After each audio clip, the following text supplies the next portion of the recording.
El euskera, descendiente de la vieja lengua de los vascones, es un tesoro cultural de un valor extraordinario.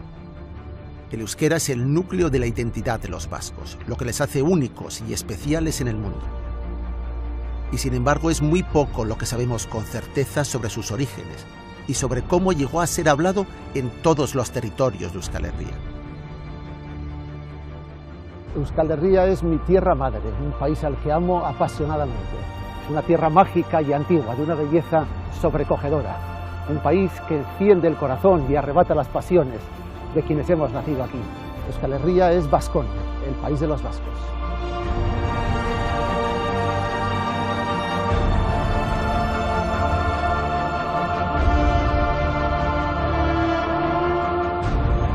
A los vascos nos gusta pensar que nuestra historia como pueblo es un misterio único e indescifrable. La historia popular de esta tierra de Baskonia es una historia romántica, que como este lugar, casi siempre ha estado envuelta en las nieblas de la mitología y de leyendas escritas por clérigos e incubadas en la fantasía del pensamiento mágico del pueblo. La historia que los vascos hemos contado de nosotros mismos es una historia interior, sin nombres ni fechas precisas, en la que los vascos permanecemos siempre inmutables, en el centro del círculo de los antepasados y esperando a que otros pueblos más poderosos nos golpeen y nos asalten. Pero después de cada invasión, los vascos somos siempre iguales, fijos en el mismo lugar. Pero eso no es historia, eso es la mitología de un pueblo. Y el modo en el que entendemos la historia de nuestro pasado condiciona radicalmente la manera en la que afrontamos nuestro presente. Por eso quiero invitarles a un viaje en el que descubramos juntos una nueva historia de los vascos más allá de las leyendas y de los mitos. Quiero contarles una historia de Baskonia.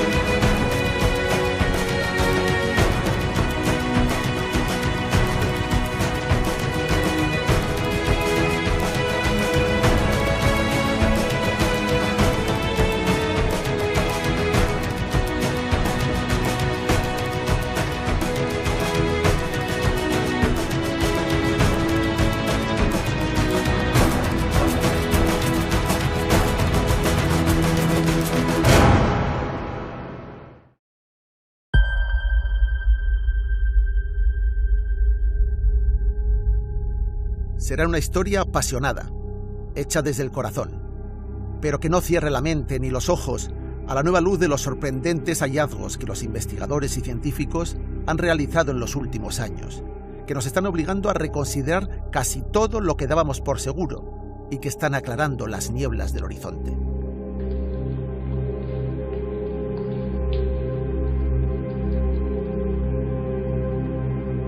He dedicado casi toda mi vida al estudio de Euskal Herria y a la investigación de su historia y su cultura, recorriéndola desde el fondo del mar, remontando sus verdes valles y escalando hasta los picos más altos de las montañas.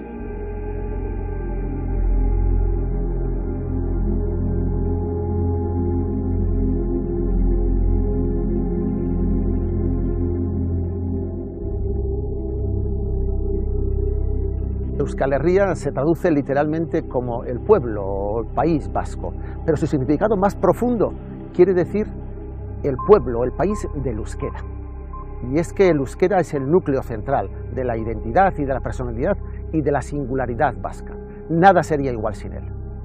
Posiblemente el pueblo vasco no existiría como tal si hubiese perdido el euskera, si lo hubiese perdido como lo perdieron todos los demás pueblos que hace 2000 años o poco menos de 2000 años perdieron sus lenguas nativas y originales al pie del latín y otras lenguas modernas.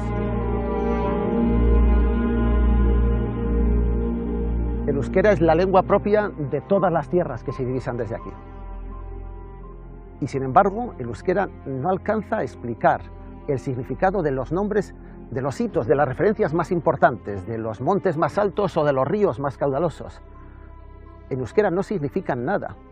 Los nombres de Amboto o incluso el de Gorbella en euskera son ininteligibles. Los nombres del río Deva, los ríos Oka, el río Nervión. Aquí mismo, al pie del Amboto, Se dan la mano los territorios de Vizcaya, de Guipúzcoa y de Araba.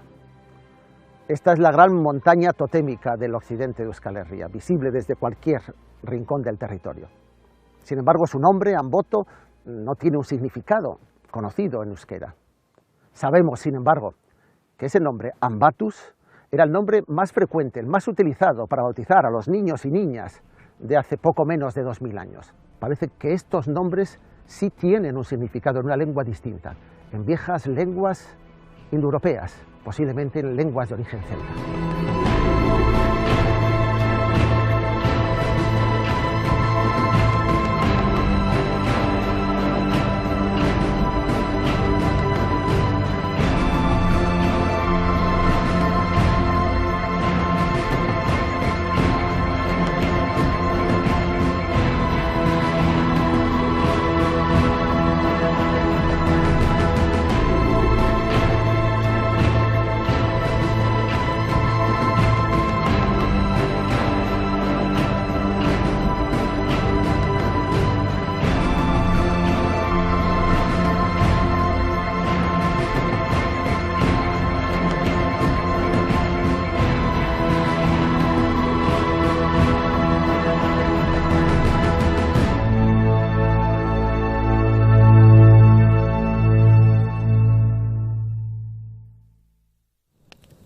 La explicación clásica sobre la lengua que yo aprendí y en la que la gran mayoría de los vascos todavía cree, sostiene que el euskera, en alguna variante antiquísima, ya se hablaba en todas las tierras de la actual Euskal Herria desde la prehistoria, que era la lengua propia de los hombres y mujeres que habitaban las cavernas. Este euskera primitivo habría sobrevivido a las invasiones indoeuropeas y en particular a los pueblos celtas, y aunque adoptando muchas palabras y otras innovaciones latinas, también a los 5 siglos de dominación del Imperio Romano, para volver a aflorar después, con plena vitalidad, en forma de los 7 u 8 dialectos de las antiguas tribus vascas, una vez que se desintegró la apisonadora omnipotente de Roma.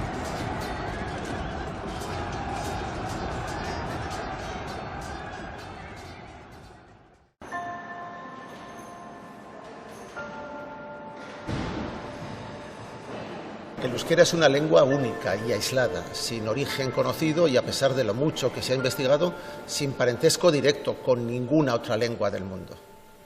Sin embargo, los vascos, a diferencia de otros muchos pueblos del planeta, nunca hemos tenido una narración mitológica ni una leyenda que explique el origen de nuestra lengua. Solo sabemos que estamos solos y que nuestra lengua, en algún momento arcaico de su historia, sobrevivió mientras todas las demás lenguas primitivas de Europa se extinguieron.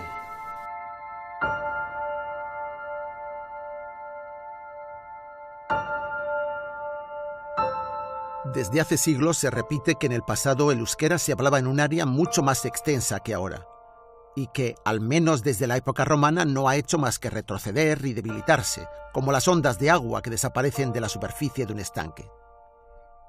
Antes del Imperio Romano habría sido la lengua propia de una vasta región, desde el Garona hasta el Ebro, y desde Andorra hasta el norte de Palencia, hasta llegar a fines del siglo XX, donde sobrevivía con dificultad en una estrecha franja irregular de apenas 40 kilómetros de latitud. Antzina, gaua eta eguna, beti elkarrekin jolasean. Oso lagun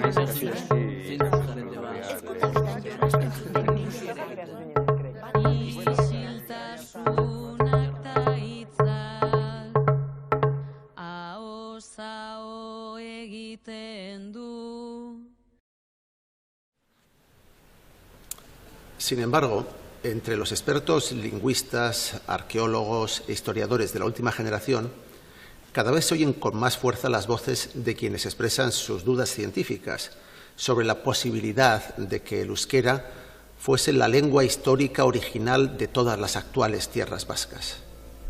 Y sus pruebas son contundentes. La nueva hipótesis histórica, sostenida por una abrumadora mayoría de expertos extranjeros y cada vez por más historiadores vascos de la lengua, sostiene que estos territorios occidentales de la actual Euskal Herria, Vizcaya, Araba, Guipúzcoa, fueron vasquizados, euskaldunizados muy tarde, probablemente por individuos contagiados de modas culturales procedentes de la cara norte de los Pirineos, de aquel lugar, aquel territorio al que los romanos habían denominado Aquitania y que sería el solar originario de la lengua vasca. En concreto, dudan de que antes de la caída del Imperio Romano, o más en concreto aún, difícilmente antes del siglo VI, se hablase algo de la lengua vasca en Vizcaya, Araba y Guipúzcoa, y mucho menos en los territorios situados más al sur y al oeste del actual País Vasco.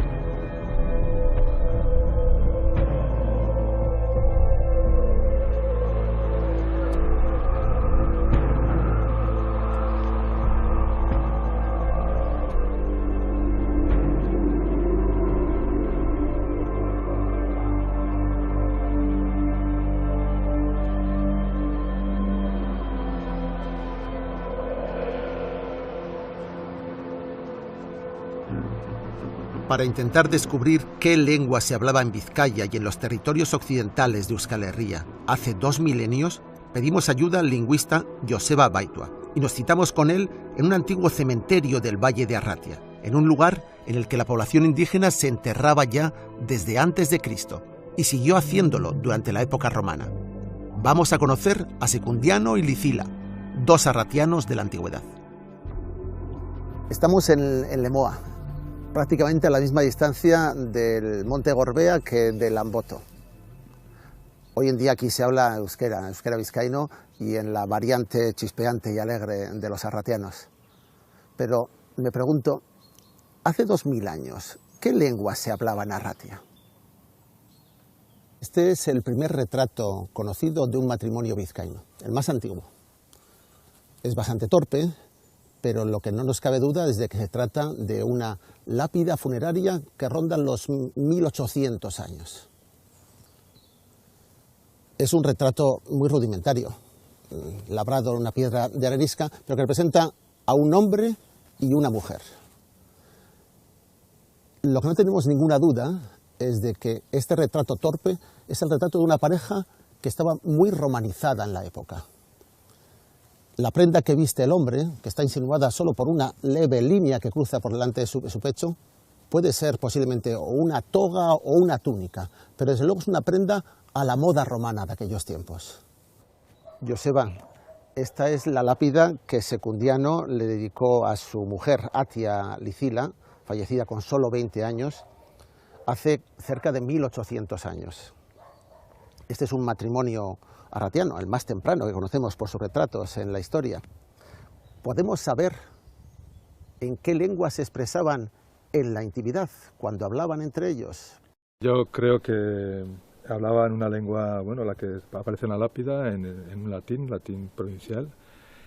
Posiblemente el latín ya era una lengua establecida en esta época para la gente de cierto nivel económico.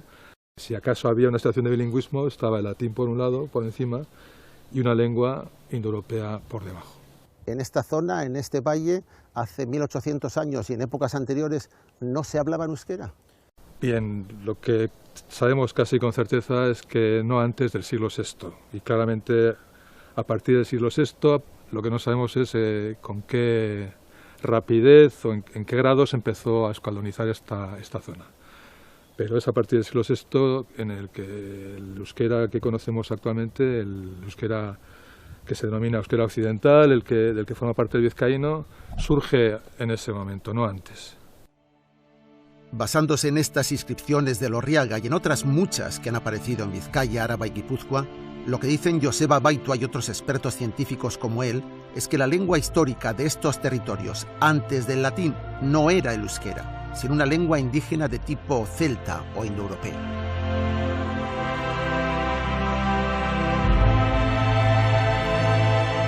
¿Y si en Vizcaya no se hablaba euskera antes de los romanos? ¿Dónde tendríamos que ir para encontrar una pareja similar a Secundiano y Licila, de la misma época, pero que tuvieran nombres vascos y que nos permitiera suponer que sí hablaban habitualmente en alguna variedad antigua del vasco? Estamos muy lejos de la aldea arratiana de Lorriaga, a unos 300 kilómetros al noreste. Estamos llegando a una pequeña, remota aldea perdida del Alto Pirineo francés. apenas tiene 20 vecinos también. Y sin embargo hemos venido aquí buscando exactamente lo mismo que en Arratia. Viejas piedras, viejas lápidas con nombres antiguos. Estamos en la aldea de Cazaril de Espenes y es una aldea todavía más remota que la aldea de Arratia de Lorriaga. Pero la diferencia es que sí, aquí en época romana creemos que eran euskaldunes. Igual que en Arratia, entre las piedras reutilizadas en la construcción de esta pequeña iglesia románica, encontramos estelas funerarias mucho más antiguas, de época romana.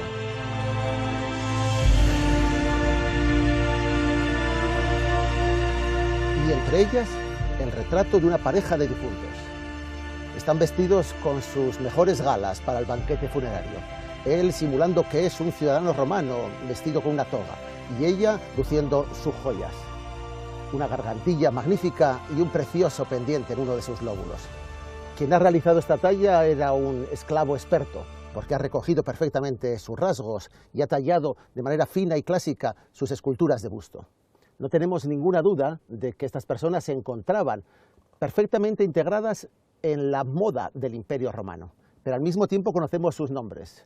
Ella es Senar, él se llama Otar, hijo de Otarri, y tienen ambos un hijo que se llama Bontar, quien por testamento les ha dedicado esta lápida. Probablemente estas personas eran bilingües, eran vascas y latinas, pero estas personas, sin duda, aquí en el corazón del Pirineo, eran euskaldunes.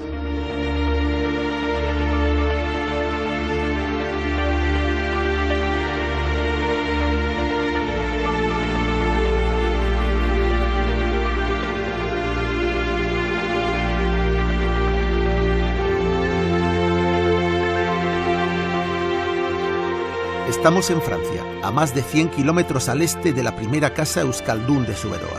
Ni siquiera en el Bearno, sino encima de Bañeras de Luchon, al pie de la cara norte del Aneto. Estamos en una región en la que hace 2000 años vivía una nación separada de los galos, a la que los romanos llamaban los aquitanos.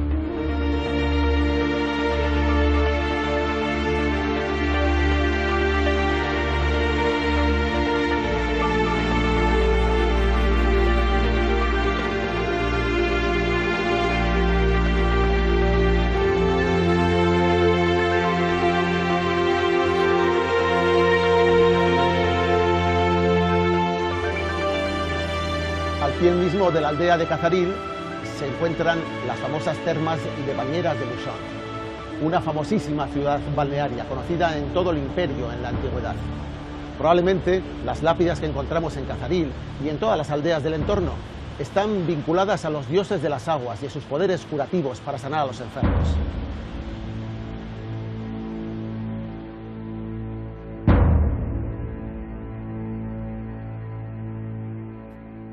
Esta es la tierra habitada antiguamente por los aquitanos, uno de los pueblos que ocupaban la Galia cuando esta región de Europa fue conquistada por los romanos. A diferencia de sus vecinos los galos, estos aquitanos no eran celtas, sino una etnia distinta y con una lengua propia. Una de sus principales ciudades era esta, que hoy se llama San Bertrand de Comenge, y ellos bautizaron en latín como Lugdunum.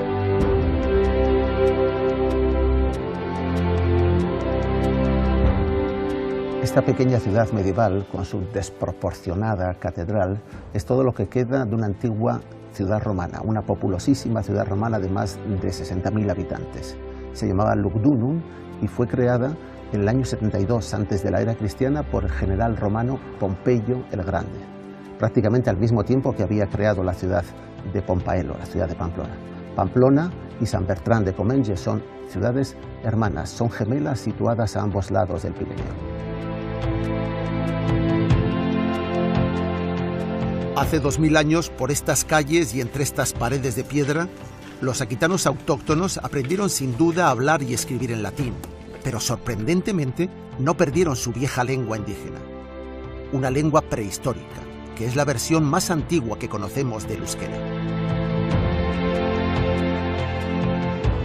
Solo aquí, en el centro de la vieja Lugdunum romana, en Comenge, en el Alto Garona, en el centro de los Pirineos franceses, tenemos una enorme abundancia de pruebas y evidencias que nos llevan a pensar que aquí se habló una variante arcaica del euskera en la época romana y aún antes de ellos. Creemos que esta es probablemente la tierra de origen del euskera.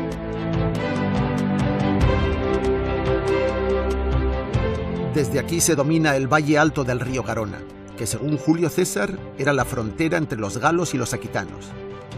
Y es en esta zona profunda de la antigua Aquitania donde los arqueólogos han descubierto decenas de altares y lápidas de época romana en los que aparecen más de 400 nombres de personas y cerca de 70 nombres de dioses y divinidades locales que parecen escritos en una antigua variedad del euskera.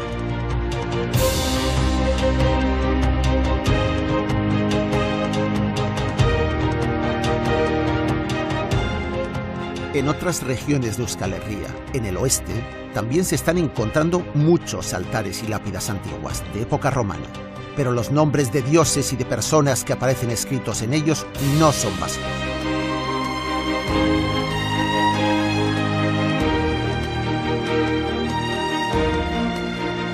Cuanto más nos alejamos del Pirineo hacia el oeste, adentrándonos en las tierras que antiguamente estuvieron habitadas por pueblos como los bárdulos, carietes y autrigones, las posibilidades de encontrar algún testimonio verdaderamente antiguo del euskera se van haciendo más débiles, hasta llegar a esfumarse por completo.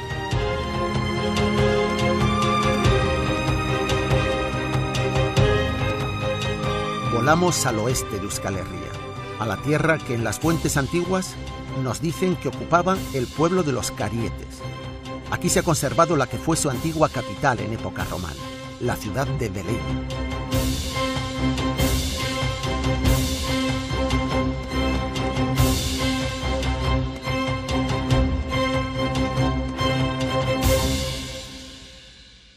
Aquí hemos pedido que nos ayude a entender qué lengua hablaban estos pueblos al catedrático de Lingüística Indoeuropea de la Universidad del País Vasco, al doctor Joaquín Gorrotxategi, el mayor experto sobre el euskera arcaico. Joaquín, estamos ante la puerta de la muralla de Velella, una de las ciudades más populosas del Cantábrico y posiblemente, casi sin duda, la capital del viejo pueblo de los carietes, de quienes se llaman carietes en época prerromana. Yo no sé si cuando se hizo esta muralla, ya a fines del siglo III, cuando se militarizó y se redujo la ciudad, se seguían todavía considerando carietes.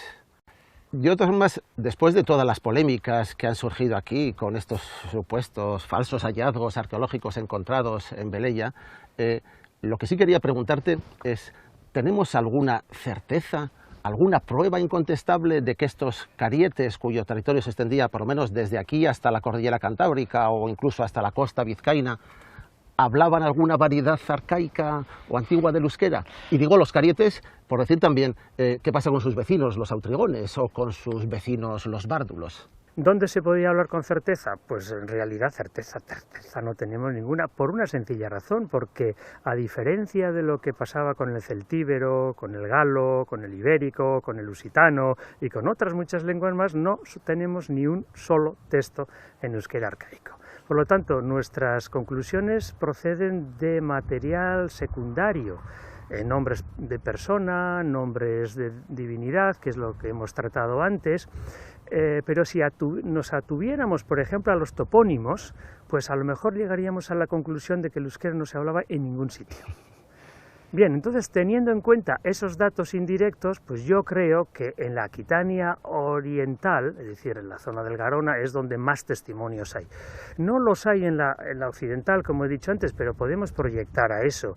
Y en el país vasco peninsular, es decir, en Navarra, el territorio de los vascones, en los últimos años también han salido bastantes testimonios que remiten a una lengua de tipo vasco.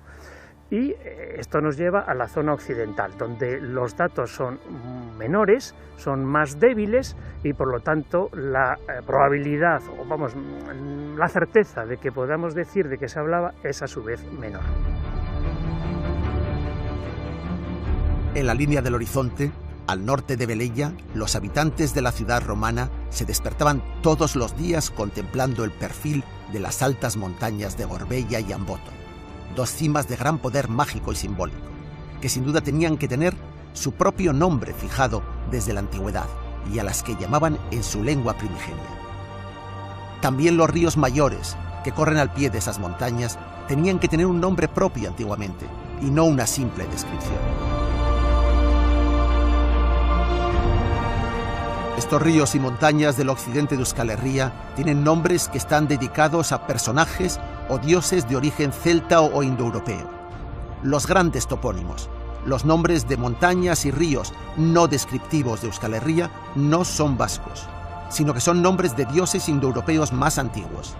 Obviamente, mucho antes de que se extendiese la leyenda medieval de que esta montaña era la casa de una bruja llamada Mari Úrrica, Mari la de Amboto.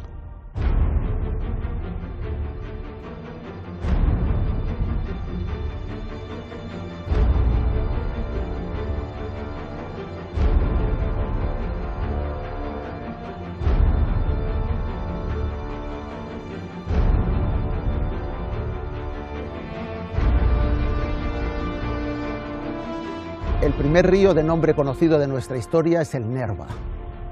De él deriva el nombre del Nervión. Es un nombre antiguo que por primera vez lo recogen los geógrafos romanos y griegos de hace casi 2000 años. Lo recogen en su desembocadura, cuando las aguas del Nervión estaban ya unidas al cauce del Ibaizábal. Este río que nace aquí es el que riega toda la Vega y el valle de Bilbao y desemboca en el Abra. Lo que sabemos desde hace muchos años es que este nombre, el Nerva, no es un nombre vasco y que tampoco eran vascohablantes las mujeres y hombres que pusieron ese nombre a estas aguas. Del mismo modo, la mayor parte de los grandes ríos y de las montañas de referencia, de los picos de referencia con nombres no descriptivos, en el occidente de Euskal Herria no tienen nombres que procedan del euskera, no tienen nombres vascos.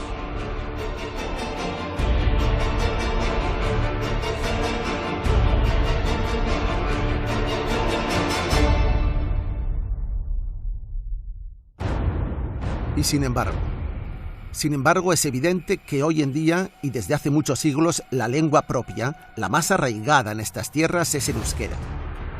Y en euskera se nombran los picos menores, los caseríos, las campas, las rocas, las ensenadas de estas costas, los lugares más próximos al corazón de la gente que los vive cotidianamente. Los nombres de lugares en euskera son fáciles de identificar y de traducir a otras lenguas. Azcárate, Ondarroa, Iparraguirre, Tellamendi, Astigarraga son los más abundantes, pero eso no significa que sean los más importantes y sobre todo los más antiguos. Nos preguntamos, ¿cómo ha podido ocurrir? Si nos dicen que antiguamente no se hablaba el vasco en estas tierras, ¿de dónde ha venido? ¿Cuándo se implantó?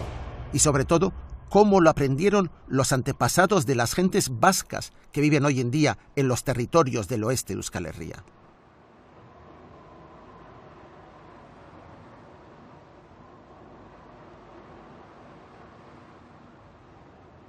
Hasta hace un par de décadas no teníamos una respuesta satisfactoria para estas cuestiones.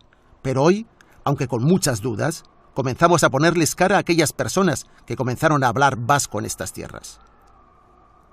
Las primeras pistas surgieron en los pantanos del noroeste de Vitoria-Gasteiz, y allí vamos a buscar la ayuda del catedrático de Arqueología de la Universidad del País Vasco, Agustín Azcárate. Agustín, recordarás que hace 30 años, incluso más, el gran lingüista vasco Koldo Mitxelena, a quien tanto echamos de menos y a quien tú tratabas y conocías en su última etapa, solía decir que había muy buenas razones para dudar de que los pueblos prerromanos que ocupan el occidente de la actual Euskal Herria, los caristios, los bárdulos y desde luego los autrigones, fuesen vascos de lengua, hablasen alguna modalidad arcaica del euskera, pero que él todavía, por razones de economía de pensamiento, de economía intelectual, prefería seguir pensando así, a menos que alguien le aportase, y lo decía textualmente, razones de fuerza excepcional para poder introducir una nueva interpretación de la historia, una nueva versión. Mitxelena, desafortunadamente, falleció en el año 1987 y no pudo estar al corriente de lo que tú y tu equipo de arqueólogos habíais descubierto aquel mismo año y empezabais a excavar durante una larga serie de campañas que yo creo que son hallazgos que han revolucionado desde luego nuestro conocimiento o nuestras sospechas, al menos de lo que pudo haber ocurrido en esos siglos extraños de la transición entre la caída del Imperio Romano y la creación del reino de Pamplona. ¿Qué pasó aquel año? Aproximadamente a la altura de donde estamos ahora, en el año 1987, fue un año de sequía importante, y también los años siguientes, un chico que entonces era alumno de la facultad, José Ángel Apellaniz, encontró en lo que era una playa restos humanos y restos arqueológicos. En el año 88 hicimos unos sondeos, nos dimos cuenta de la importancia del lugar y entre el 89 y el 93 hubo 5 años de campañas sistemáticas que permitieron descubrir una necrópolis de más de 100 enterramientos, y siempre pensé que Michelena, con el que tenía trato en sus últimos años, me llamaba Arrijasotzalles, por eso de andar buscando piedras, le hubiera llenado de satisfacción seguramente conocer esta necrópolis y las consecuencias históricas que creemos que tiene. ¿Qué se encontró aquí mismo, debajo de las aguas? Es donde estamos. Encontramos, yo creo que como un tercio, digo un tercio porque solamente un tercio del lugar estaba libre de las aguas. 2 tercios de la necrópolis yo creo que se perdieron para siempre con las aguas del pantano. ¿Y estaría debajo? Estaría debajo de donde estamos, sí. Lo más llamativo era que aparecían con los objetos en vida de los fallecidos y con los depósitos funerarios que los vivos en sus ritos dejaban en la tumba en el momento del fallecimiento. Lo que era sorprendente era la presencia de armamento, una presencia abundantísima de armamento, casi la mitad de las tumbas tienen algún tipo de armamento.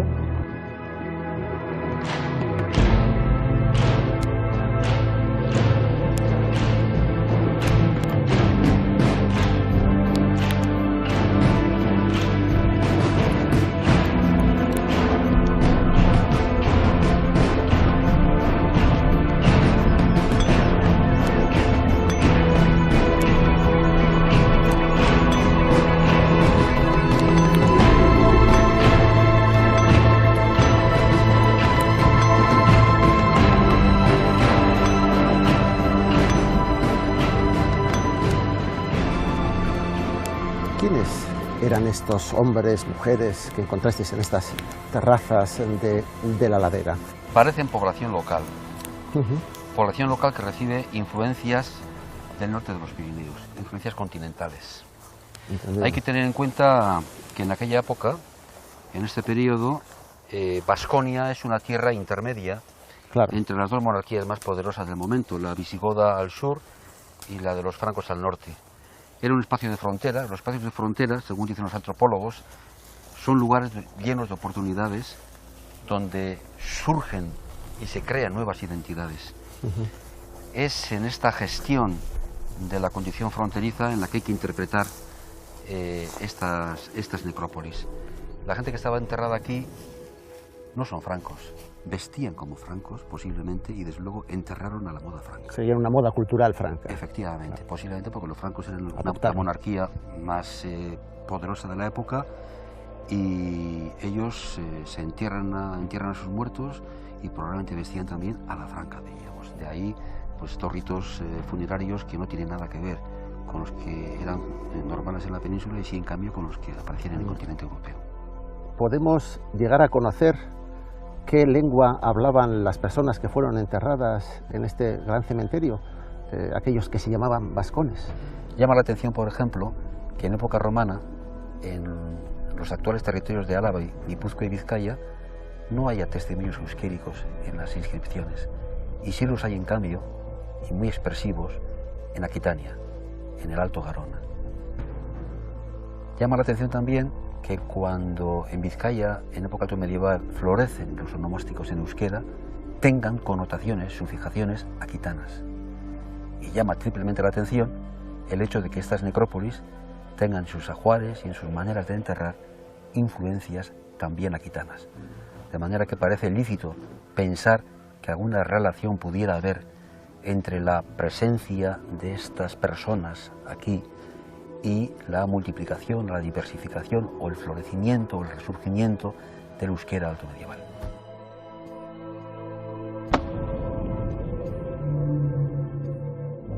Los hallazgos de Aldayeta no estaban previstos y no encajaban en los libros de historia tradicionales. Aldayeta no está ni mucho menos solo. Es la punta del iceberg de todas las necrópolis que están apareciendo a un ritmo cada vez más intenso y que nos están obligando a reescribir nuestra historia.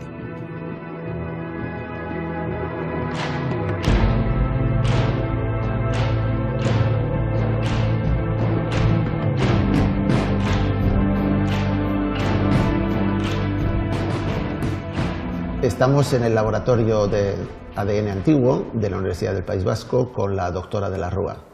Ella y su equipo durante los años que van del 2000 al 2005 realizaron un ambiciosísimo proyecto de investigación genética sobre los restos humanos encontrados en la necrópolis de Aldaieta. Había hombres, mujeres, niños, había una variedad suficientemente amplia como para considerarlos familias. Sí, este es otro de los temas que nos plantearon en principio, si se trataba de un destacamento militar o...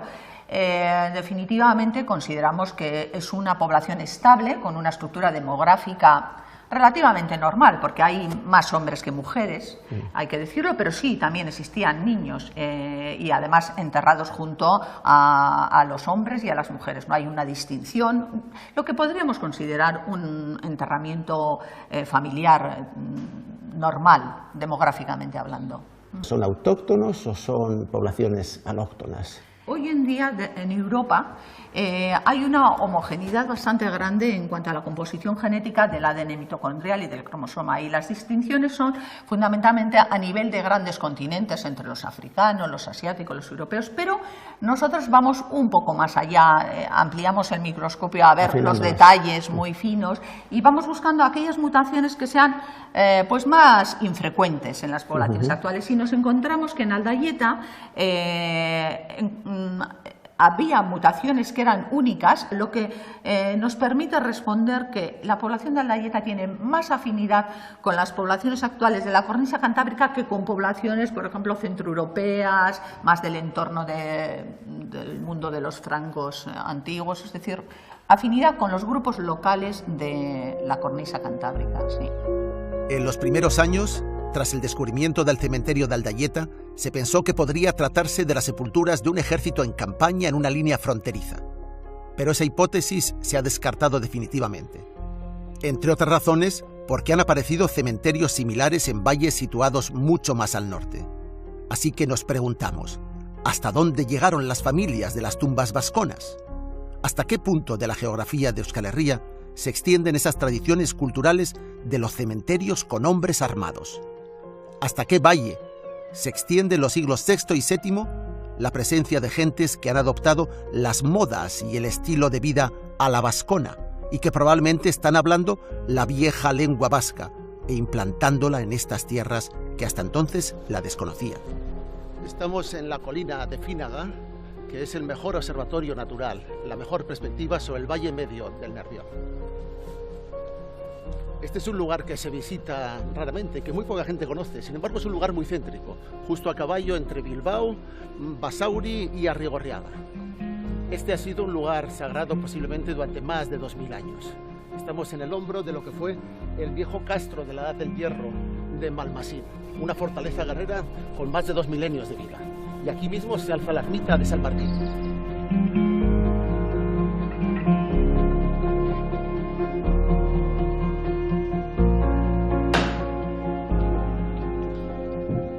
El espacio de la ermita de San Martín de Fínaga ha sido un espacio sagrado durante milenios.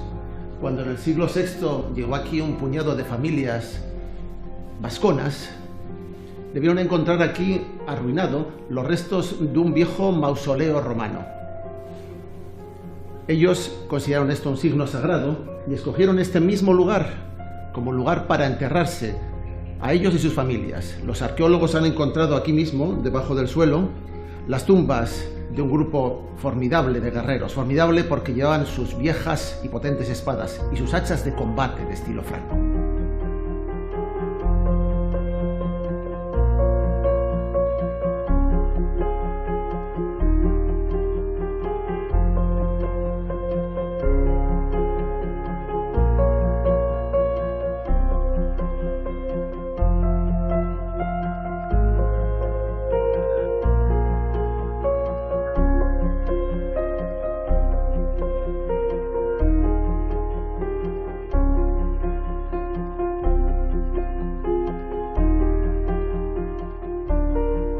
Para entender quiénes eran estas gentes del siglo VI y VII, a las que las viejas crónicas de los reyes godos llaman los vascones, y conocer cuál era el territorio sobre el que se expandieron, nos hemos citado en el Museo de Arqueología de Álava, el Vivat, con el profesor de Historia Medieval Juan José Larrea, que es quien mejor ha estudiado las fuentes de este periodo oscuro de nuestra historia.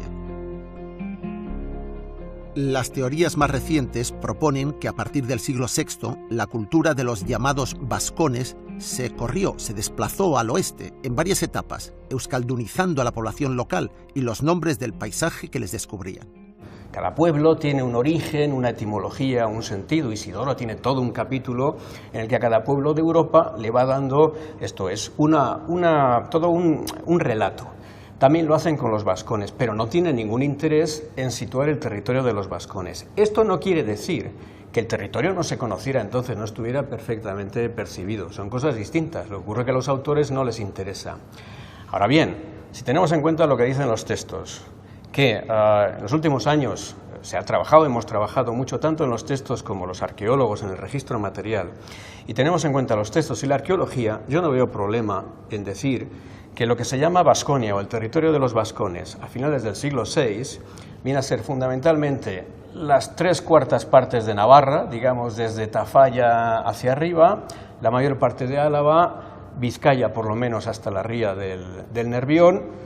Imagino que Guipúzcoa, el problema es que hay muy pocas fuentes. Yo no veo problema en sostener que ese viene a ser el territorio de los vascones en torno al siglo VI-VII. Juanjo, como grupo con identidad cultural, ¿quiénes son estas gentes a las que encontramos en los cementerios antiguos del siglo VI al VIII, en Araba, en Vizcaya y en Nafarroa? Yo creo que no hay problema en decir que estrictamente son los vascones de los textos. Los vascones de que habla Isidoro de Sevilla, de que habla Julián de Toledo, o en fin, de que hablan los autores, o Gregorio de Tours en el otro lado. Además diría que son estrictamente estos vascones. Quiero decir, lo que las fuentes presentan como vascones cuando vemos no tanto cómo se les dibuja, sino como qué hacen, lo que encontramos son grupos que aparecen en actividades de tipo militar, que no llegan a constituir nunca un ejército potente, de verdad capaz de enfrentarse a un ejército en regla, pero que los encontramos implicados sistemáticamente en las revueltas, en los conflictos que hay dentro del mundo visigodo. De tal manera que esos que están combatiendo en Zaragoza, o estos que derrotan en Olite, o en otras zonas, en fin, yo diría que es blanco y en botella. Son estos que también muestran en su tierra y a la hora de enterrarse, siendo así que el funeral es un momento de representación dentro de la comunidad, elementos de tipo militar para marcar su estatus dentro de esa comunidad. Por eso digo que se puede decir, yo creo que sin ningún problema estrictamente, que son vascones.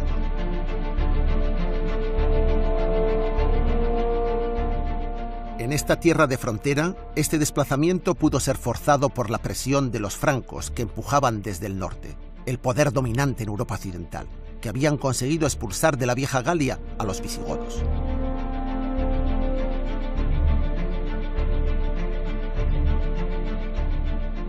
Pero al mismo tiempo, ese corrimiento de los vascones produjo frecuentes fricciones y conflictos menores con la monarquía de los visigodos de Toledo, que se vieron obligados a fundar algunas ciudades para reforzar su frontera norte.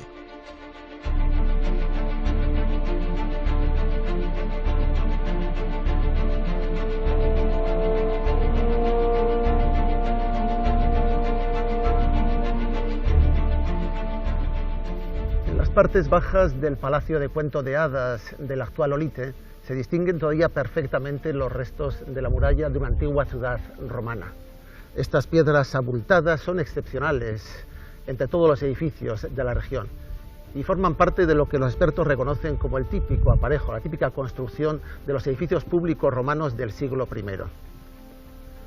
Esta construcción formaba parte de un pequeño complejo militar, una pequeña guarnición que protegía el trayecto entre la antigua Pompaelo, la actual Iruña, y la colonia César Augusta, la actual Zaragoza. La ciudad decayó, si no se abandonó por completo, por lo menos en el siglo V.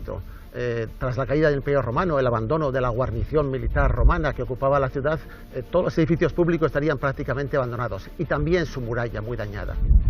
Sin embargo, la ciudad volvió a la vida de nuevo en el siglo VII, esta vez por iniciativa de los reyes visigodos, que quisieron crear desde Olite una línea defensiva frente a los vascones que creaban problemas en la frontera norte del reino. Posiblemente este es el momento en el que se ordenaron las viejas piedras de Olite y pasó a disfrutar de una nueva vida que no tiene, sin embargo, nada que ver con la que le dieron después los monarcas navarros del siglo XV al construir su magnífico palacio actual.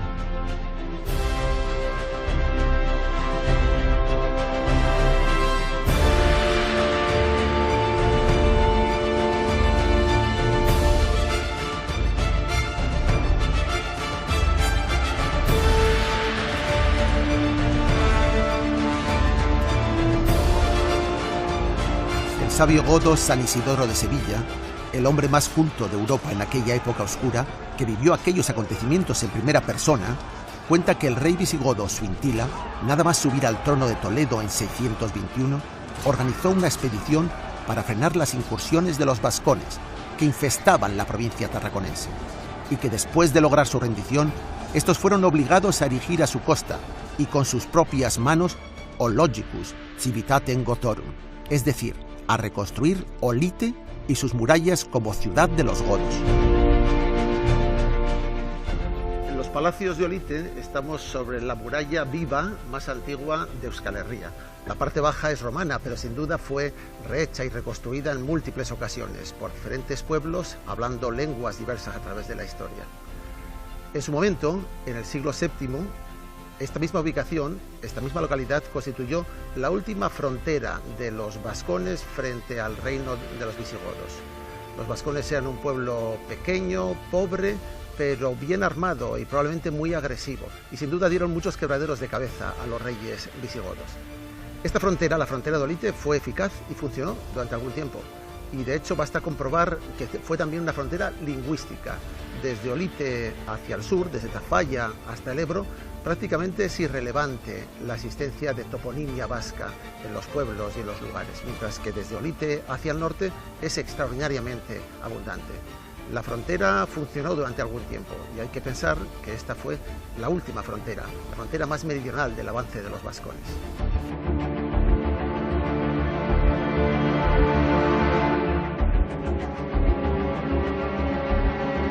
De una punta del país de los vascones a la otra, de la Navarra Media a la costa de Vizcaya. Perseguimos las huellas de los vascones medievales hasta el corazón simbólico de la cultura vasca, a las mismas puertas de Guernica. Así llegamos al monte sagrado de Ereñózar, en cuyo interior habitaron en la prehistoria algunos de los seres humanos más antiguos de Euskal Herria, y nos dejaron la visión de un mundo desaparecido, poblado de manadas de bisontes y caballos salvajes.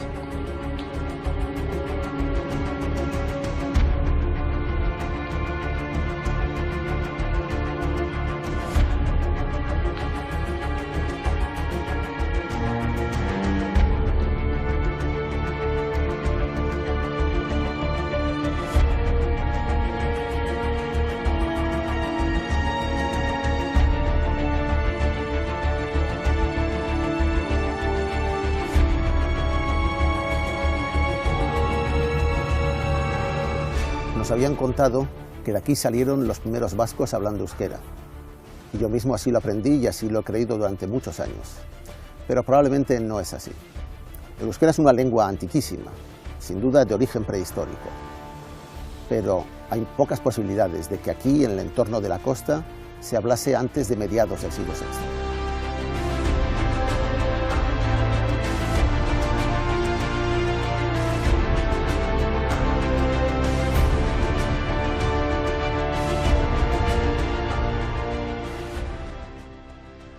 Hace unos años, cuando empezó a conocerse y difundirse el fenómeno aldaieta, algunos supusieron que los cementerios de hombres armados marcaban un frente de conflicto militar, que eran la frontera de defensa avanzada de los francos frente a los visigodos.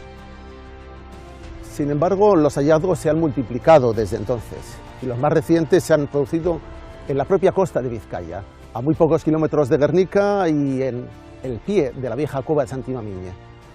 Por tanto, muy lejos de cualquier posible frontera con los visigodos que queramos imaginar. Aquí mismo, en el suelo que estamos pisando en este momento, se han encontrado restos de esqueletos, nuevamente armados con esas espadas y hachas de origen franco de estilo merovingio, que son los esqueletos más antiguos, inmediatamente posteriores a los que encontraban en Barandiarán y Aranzadi en la cueva de Santimamiñe. Fueron ellos quienes razonaron que el hombre prehistórico vasco y el actual eran esencialmente los mismos, y que en consecuencia la lengua podía ser también esencialmente la misma. Hoy esta hipótesis no se sostiene. No se sostiene porque cada vez somos más conscientes de que este no fue nunca un país culturalmente autista y aislado. Y ya sea por mar, remontando las rías, o por los pasos interiores de la tierra, ha estado permanentemente expuesto a contactos, intercambios y mezclas con otras culturas, con otras lenguas. Por su posición periférica, Euskal Herria no habrá sido nunca un crisol de pueblos y culturas, pero mucho menos ha sido una isla al margen del tiempo y del mundo.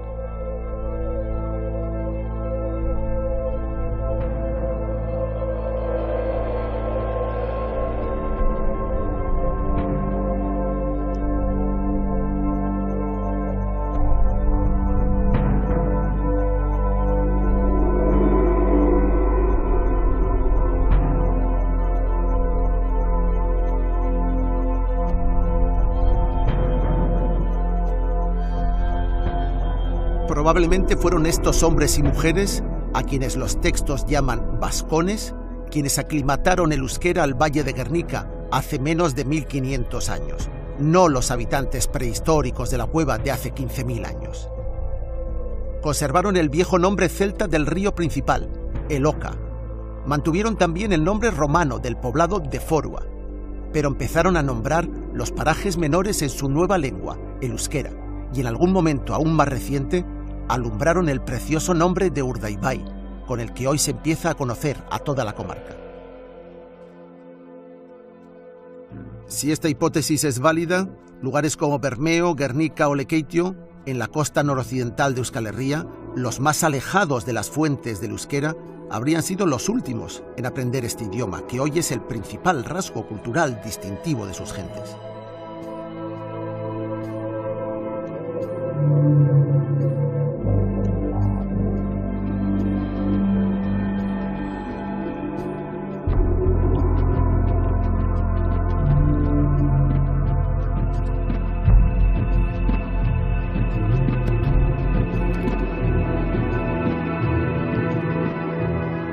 La nueva hipótesis de la expansión tardía del euskera propone que esta lengua, venida de los valles pirenaicos, se consolidó en el entorno de la ciudad de Pamplona y que a partir del siglo VI se contagió a través de la Sakana hacia la llanada alavesa, para después saltar a los valles de la vertiente atlántica de Euskal Herria, dividiéndose en dialectos.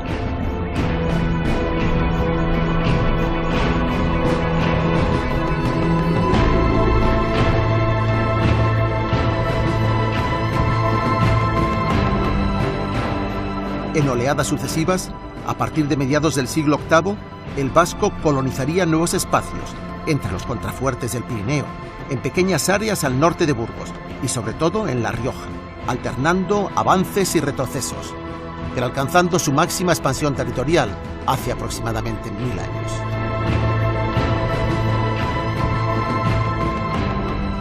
Esta es solo una hipótesis de interpretación histórica. No puede ni pretende ser definitiva en absoluto.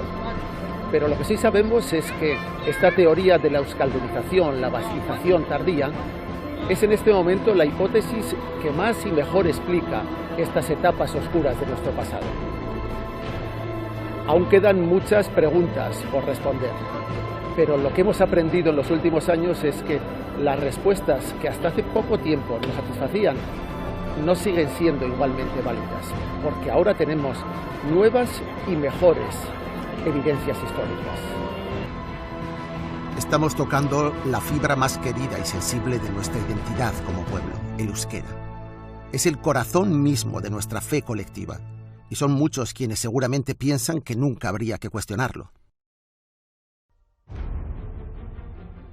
Todo esto ocurrió a partir del siglo VI de nuestra era, y dando lugar al nacimiento de los euskalquis o dialectos comarcales, surgidos de un fondo vasco común, no de las raíces perdidas de las antiguas tribus, y nacidos después del latín.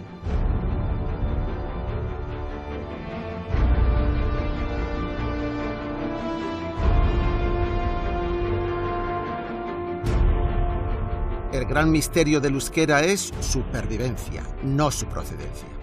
repetía insistentemente Koldo Mitxelena en sus últimos años de vida.